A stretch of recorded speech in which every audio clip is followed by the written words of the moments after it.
காசுக்கு விலை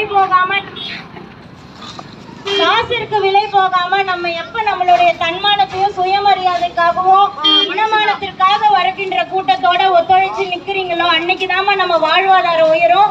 இல்லைன்னா இதே போல 1000 500 கூட்டிட்டு நம்மள ரோட்ல தான் வந்து நிப்பாட்டுவாங்க. இதத்தான் அவங்க பண்ண போறாங்கன்றதால முன்னாடியே கூட்டிட்டு வந்து ரோட்ல நிப்பாட்டிட்டாங்க. ஒரு தடவை ஒரு நேர்மையானவங்களுக்கு படிச்சவங்களுக்கு ஒரு வாய்ப்பு கொடுங்க. தன்மானத்தோட வாழ வைக்கிற அரிசிக்கு பருப்புக்கு வேட்டிக்கு சேலைக்கும் வருஷத்துல ஒரு தடவை வர பொங்கலுக்கு கரும்புக்கு கூட கையெழுத்து வச்சிருக்காங்கம்மா. உங்களுடைய வாழ்வாதாரத்தை உயர்த்துறேன். ஏன் ஒரு நாள் கொடுக்குற அந்த 1000க்கும் 500க்கும் இப்படி நம்ம வந்து தெருவில் நிக்கணும் சொல்லுங்க?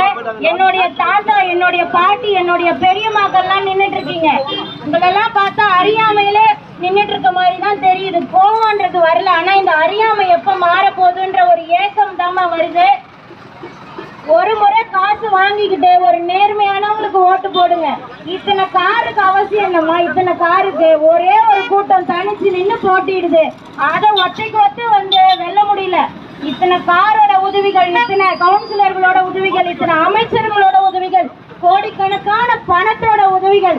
நீங்க எல்லாம் என்னைக்கோ தோத்து போயிட்டீங்க. அடுத்த தேர்தலில் வெற்றி பெறதுனால நீங்க வந்து பெரிய கூட்டம் ஆயிட முடியாதுங்க. பெரிய கூட்டம் ஆயிட முடியாது. 13 வருஷமா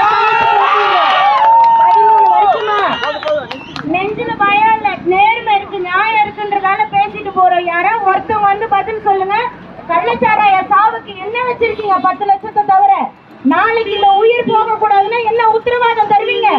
அந்த மக்களை கூட்டி வச்சிருக்கீங்களே, அவங்களுக்கு என்ன உத்தரவாதம் தருவீங்க? ஒரு பதில் இல்ல. நானும் ஒரு வாரமா கேட்டுக்கிட்டு இருக்கேன். ஒரு வாரமா கேட்கறேன், ஒரு பதிலும் இல்ல. ஆனா எப்படிதான் வரப்பா திரியுறாங்கன்னு தெரியல. மைக்ல பேச முடியல. நிறைய விஷயத்த என்ன பண்ணி தொலைங்க.